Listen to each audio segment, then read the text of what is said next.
Welcome back to எப்சிஸ் creative vlog. So இன்றைக்கி நம்ம வீடியோவில் மட்டன் கிரேவி எப்படி செய்யலான்னு பார்க்கலாம் வாங்க.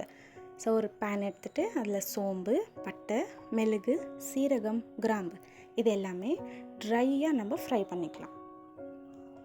ஆயில் எதுவும் சேர்க்காமல் ட்ரை ஃப்ரை பண்ணுறோம். ஸோ இந்த இன்க்ரீடியன்ட்ஸ் நல்ல ஒரு ஸ்மெல் வர அளவுக்கு நம்ம நல்லா ஃப்ரை பண்ணணும். ஸோ ஃப்ரை பண்ண இந்த இன்க்ரீடியன்ட்ஸை நம்ம நல்லா பவுடர் பண்ணிக்கலாம். நம்மளுக்கு இந்த அளவுக்கு பவுடர் இருந்தால் போதும். குக்கரில் தேவையான அளவுக்கு எண்ணெய் சேர்த்துட்டு வெங்காயம் ஆட் பண்ணி நல்லா மிக்ஸ் பண்ணிக்கோங்க. கருவேப்பிலை,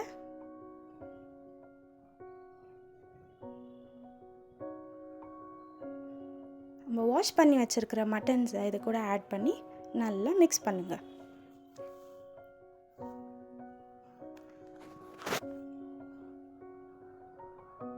ஸோ மட்டன் குக் ஆகிறதுக்கு தேவையான அளவு சால்ட் சேர்த்துக்கலாம். ஸோ மட்டன்லேருந்து அந்த வாட்டர் ரிலீஸ் ஆகும். ஸோ இந்த ஸ்டேஜில் நம்ம மஞ்சள் தூள், மிளகாய் தூள் போட்டு நம்ம ஆட் பண்ணிக்கலாம். நல்லா மிக்ஸ் பண்ணிக்கோங்க.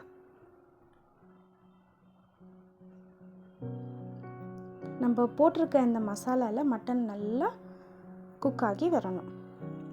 ஸோ இந்த ஸ்டேஜில் நம்ம ஒரு ஜார் எடுத்து அதில் தக்காளி, வெங்காயம், பூண்டு, இஞ்சி இது போட்டு நல்லா கிரைண்ட் பண்ணிக்கலாம். கிரைண்ட் பண்ண இந்த மசாலாவை நம்ம மட்டன் கூட சேர்த்து நல்லா மிக்ஸ் பண்ணிக்கலாம்.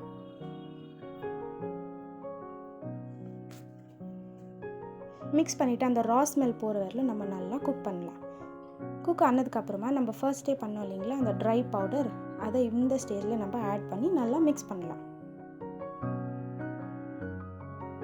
ஸோ வெட் மசாலா, ட்ரை மசாலா, ஸோ இது எல்லாமே மட்டன் கூட சேர்ந்து நல்லா குக் ஆகி வர அளவுக்கு நம்ம அதை அப்பப்போ நம்ம மிக்ஸ் பண்ணி விடணும். ஸோ ஒன்ஸ் குக் ஆனதுக்கப்புறமா ஆயில் செப்பரேட் ஆனதுக்கப்புறமா தேவையான அளவு தண்ணி சேர்த்து நம்ம கொத்தமல்லி சேர்த்து நம்ம மிக்ஸ் பண்ணிவிட்டு 4 விசில் விட்டோம்னாக்கா நம்மளுக்கு சுவையான மட்டன் கிரேவி ரெடி.